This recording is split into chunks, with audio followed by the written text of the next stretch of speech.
In 2011, there's a great financial crisis. There was a shock on fuel like we have today. Parliamentarians put together a task force, and I remember, I was much younger then, but I was called to Parliament to speak about it. And among the arguments they made was that domestic oil marketers, most of whom were foreign, were colluding to raise prices. Then they introduced this law which talks about the Essential Goods Act, which introduced a price control mechanism. And that price control mechanism was the idea that we need to control prices because foreign farms are coming here and fleecing Kenyans. What they forgot is, let's go back, since you guys have taken us back, you know that Greek myth, a guy called Canute. Canute was a king whose courtsmen lied to him that the sea will listen to you, everybody obeys you. So he goes up there and tells the waves not to come, and of course, they did not obey him. I think that's what our government tried, which is to believe that you can control the price of a product fast that does not come from Kenya, goes out there, is in a very volatile global space where if people start a fight, it immediately filters in. Right. So now government has been subsidizing it, lying to us that it can bring that price down instead of leveling truth. For you to solve this fuel crisis first comes from, guys, we don't control the prices. We lied to you for 15 years that we can make it whatever. Then let's now talk like, treat people like adults, yes. But this idea of, we only have 17 billion in the subsidy fund or in the kitty and all this and all this. We are dancing around the issue. We need to call it for what it is. We lied to ourselves for 15 years. It's time to sit up. So to tell you guys, Kwame is one of those. It was like, price, why? So if, say, we remove the formula today, just look at it.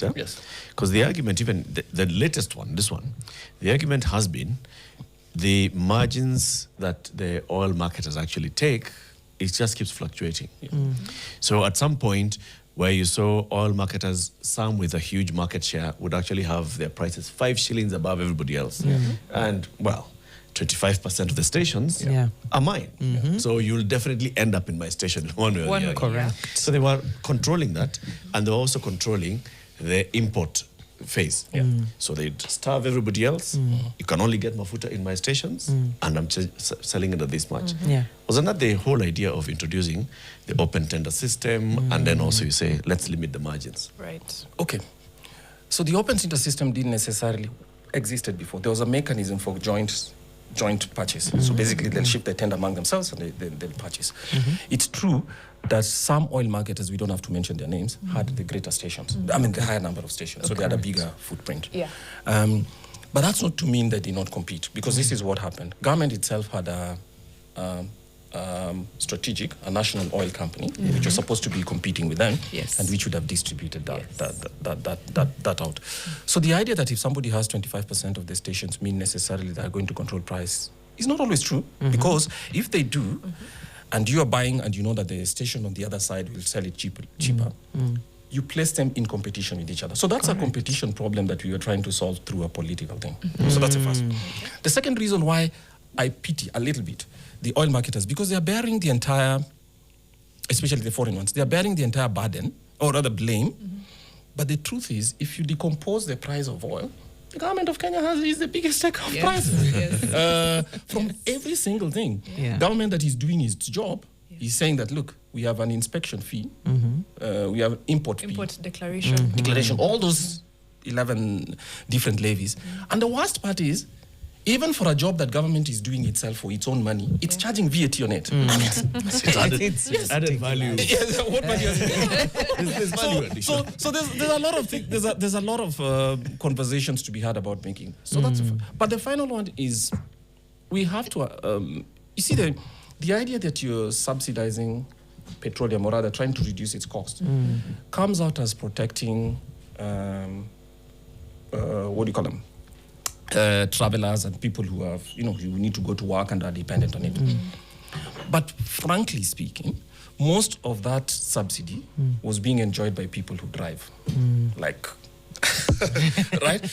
It's not your, because most of the oil consumption, it's very urban. The quantities are very urban and most of that, right? And then the guys who are now driving, very organized. So what you have is the producer side of the suppliers of the like the owners of matatus and all these things. Yeah. I'm not seeing a consumer group saying, this is our idea about how to do it. What they're trying to do is to transfer that cost to other taxpayers and make sure that their margins are preserved. So this is a really, really bad political mix that comes with a sweet argument, which is we are going to protect you from protection. And to be honest, I mean from exploitation. Yes. And then to be honest, everybody's getting their piece and the taxpayer is being allowed to hold this. And let me conclude with this. Okay. Every time an oil subsidy has been tried on this continent and in other parts of the world, when you have to pull it back because government eventually runs out of cash, right? It's usually disaster. It's a very painful process. Because it suddenly jumps by a lot. Yes, precisely. It just goes up by a very big amount, and that's unpalatable. I know you've done the math already. Free market economy, little government intervention, cost of fuel in Kenya would be what today? Well, if you took out, so for instance, if you took out the taxes, which government took out, right? You're reducing that price at the least by 30%. Yeah. I mean, but that's making government at zero. Yes. Yes. So I think that Parliament is the one that should solve this. For me, for those people who are waiting for the president to come, I'm asking myself, so he can do what? It's Parliament that legislated. So it's our MPs who should be sitting forward and telling... Newsflash, Kwame, newsflash. The president is Parliament. Yeah. They have to wait for their boss. Okay. That's our current political reality. Okay, I understand the political reality, but if I was those people who woke up very early on, what date was it in August? Anyway, it was the 8th of August, or 7th of August. 7th of August, right? And elected an MP, you ask him, whatever happens, the taxes, the levies, all these 11 levies that apply to petroleum in one place or the other, right, are all passed by law. It's not the president's wish. No. So when you had the 3 cabinet secretaries sitting here, you should have asked them, okay, you're sitting here to discuss as who? This is law, and that law is passed by Parliament.